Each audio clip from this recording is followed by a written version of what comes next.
Que a graça do nosso Senhor e Salvador Jesus Cristo esteja com cada um de vós. A paz de Deus para a sua vida e a sua família. Não importa onde você esteja, escute, aprenda a palavra de Deus. Eu quero ler com você, neste momento, Malaquias capítulo 3 e o versículo 11. E por causa de vós, repreenderei o devorador, para que não vos consuma o fruto da terra, e a vide no campo não vos será estéril, diz o Senhor dos Exércitos. É preocupante o que nós vimos e o que nós ouvimos nos púlpitos de nossas igrejas, a declaração de que aqueles que não derem ou devolverem ou pagarem o dízimo perderão tudo o que têm. Na Bíblia Sagrada, quando diz o devorador, nunca se refere ao demônio, nessa linguagem de Malaquias. O povo de Israel, a nação eleita, estavam deixando de devolver ou de levar à casa do tesouro o dízimo, e por causa disso Deus estava punindo eles, tornando a sua videira infrutífera e enviando o devorador. O devorador não era um demônio, um anjo destruidor, mas gafanhoto. Não se fala de um espírito maligno como se acredita ou como se prega, mas sim o gafanhoto, que em outras partes da Bíblia é chamado também de migrador, de destruidor, de locusta, enfim. Então era o próprio Deus que punia, enviando o seu exército. Na Bíblia diz que os gafanhotos faz parte do exército de Deus. Então não era espírito por vontade própria que aproveitava da infidelidade de Israel e estava ali perturbando a nação, mas o próprio Deus que estava fazendo isso. E esse povo que não estava preocupado com a obra de Deus, Deus estava lhes corrigindo. Então nós precisamos tomar muito cuidado para não viver por aí na nova aliança, no Novo Testamento, chamando as pessoas de ladrões e que o devorador vai destruir, que o diabo vai tirar tudo que você tem, porque não era o diabo que tirava o que as pessoas tinham. Era o próprio Deus que estava falando que faria isso. E eles estavam preocupados mais com suas vidas, eram queixosos. No único problema de Israel não era a falta do dízimos e ofertas. Eu quero ler com você ainda em Malaquias que eles eram reclamões, eles eram ingratos, achavam até que não valeria a pena pagar o preço ou sofrer através da sua fidelidade para agradar a Deus. Deus estava triste com eles, não era apenas por causa do dízimo. Malaquias ainda, capítulo 3 e o versículo 13, Deus diz assim: as vossas palavras foram agressivas para mim, diz o Senhor, mas vós dizeis, que temos falado contra ti? Aí Deus fala assim, vós dizeis, olha o que o povo falava para Deus, inútil é servir a Deus. Que nos aproveitou termos o cuidado em guardar seus preceitos e em andar de luto diante do Senhor dos Exércitos? Ora, pois nós consideramos por bem-aventurado o soberbo. Também os que cometem impiedade se edificam. Sim, eles tentam a Deus e escapam. Ou seja, Deus castiga só nós quando deixamos de fazer a sua vontade.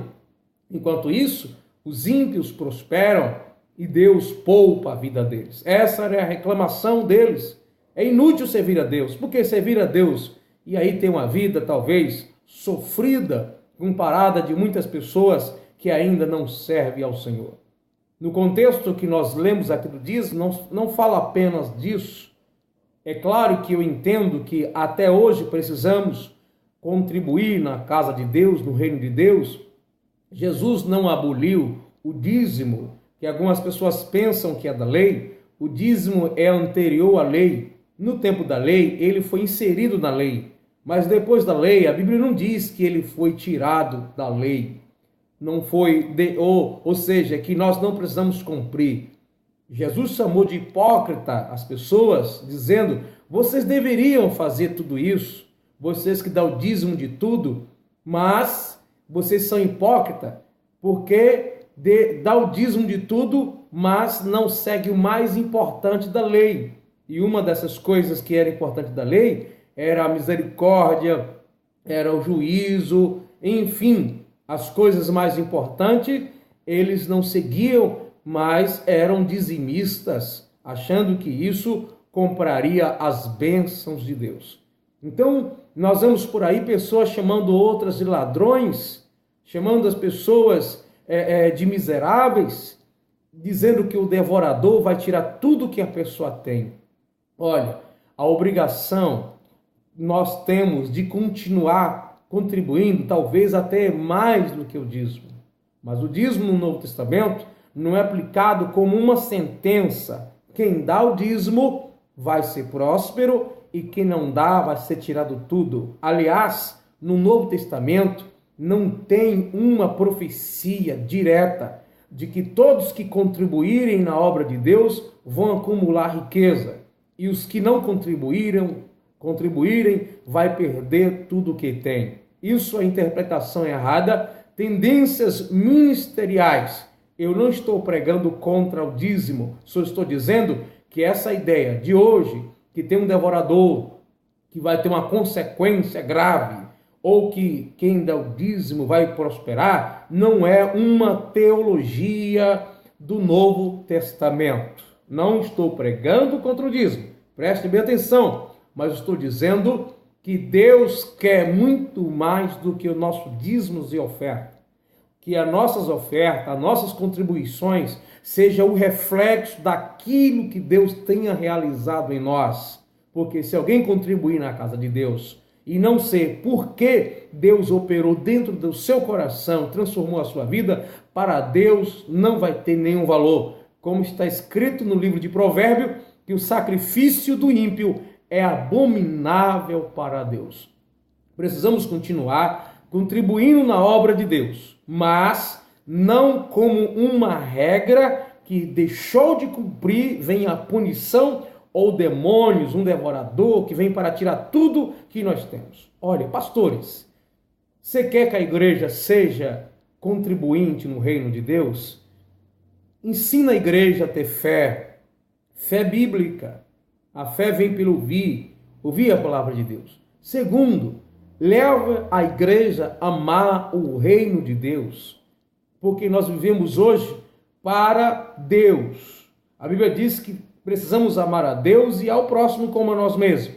Se o homem amar a Deus de todo o seu coração, de todo o seu entendimento e com todas as suas forças, esse vai contribuir de acordo com as suas condições. Ele vai ser dizimista, vai ser ofertante, vai vai ajudar na assistência social, porque ama a Deus, e não como um mandamento separado do amor a Deus e ao amor ao próximo. Tudo o que nós precisamos bastar amar a Deus de todo o nosso coração, de todo o nosso entendimento, com todas as nossas forças, e ao próximo como a nós mesmos, amar o próximo como a si mesmo. E esse então vai entender as necessidades do reino de Deus, sendo através de dízimos ou oferta ou não, ele vai contribuir de acordo com a necessidade da sua comunidade, do seu grupo, do seu ministério, da sua igreja. Existe igreja que para pressionar as pessoas da dízimo, fica usando o devorador ou a prosperidade que virá. Outros colocam na parede da igreja o nome das pessoas que são dizimistas. Isso é constrangedor. Nós precisamos sim contribuir na obra de Deus, mas não por pressão, mas por consequência do amor de Deus ser gerado em nós pelo Espírito Santo. Então precisamos mesmo pregar a palavra para que o Espírito de Deus convença as pessoas. E pregar a palavra não é fazer cobrança de quem está dando ou não dando o dízimo. Ameaças não vai funcionar, porque a pessoa vai dar o dízimo de forma legal, ela vai dar como uma forma de lei, ela vai dar o dízimo por causa de uma sentença imposta a ela, de pressões. E Deus não quer que nós façamos nenhum sacrifício que não seja espontâneo e voluntário. Por isso, Jesus resumiu o mandamento: amará o Senhor e amar o próximo. Quem fizer tudo isso vai estar cumprindo a lei. Quem fizer apenas isso vai estar fazendo o que deve ser feito. Porque quem ama a Deus, ama aquilo que pertence a Deus e vai contribuir porque ama ao Senhor e não pelaquilo que Deus pode fazer lhe abençoando ou por causa do devorador suposto que vai destruir aquilo que ele tem. Então, eu não concordo com essa ideia que hoje tem um devorador que vai tirar o que você tem, ou que Deus vai prosperar a nossa vida se a gente ofertar. Se a gente não ofertar, Deus vai estar punindo. Não, o que Deus quer mais do que isso, o nosso coração, que os dízimos e oferta sejam um reflexo daquilo que Deus trabalhou em nós, e não porque Ele quer nos abençoar, e aí seja dizimista, seja ofertante. Primeiro, por que tem muitas pessoas que são dizimistas e não têm o que desejam? E tem muita gente na igreja que não é fiel nos dízimos e oferta e possui tudo o que deseja. Está cheio de pessoas assim. Estou falando de pessoas que estão na igreja. Não quero desmotivar você a ser dizimista e ofertante. Seja dizimista e ofertante. Por quê? Porque a obra de Deus precisa. Precisa pagar o aluguel do salão, precisa de comprar as coisas, sustento dos pobres. Isso quando a igreja faz isso. O instrumento precisa de manutenção. Os pastores que são assalariados, então precisa de manutenção a obra de Deus, porque o dízimo e oferta é para o cuidado físico da igreja. Então você não pare de dar o dízimo, não pare de ser ofertante. Eu sei que algumas pessoas que estão me ouvindo agora não é a favor do dízimo e oferta, mas não vamos discutir isso. O que eu sei, sendo que a sua igreja seja contra o dízimo, a palavra dízimo não, contribua com ofertas, contribua, seja generoso, não deixe de contribuir, mas não faça isso esperando prosperidade ou com medo de, se deixar de fazer isso, vai ter um espírito mau tirando tudo que você tem. Ame a Deus, ame o próximo, ame a obra do Senhor. Eu vejo as pessoas dizendo: olha, traga o dízimo para que haja mantimento. Mas qual é o mantimento que está sendo fornecido através do dízimos e ofertas? Aí a gente dá outra interpretação, é porque naquela época os levitas eram sustentados.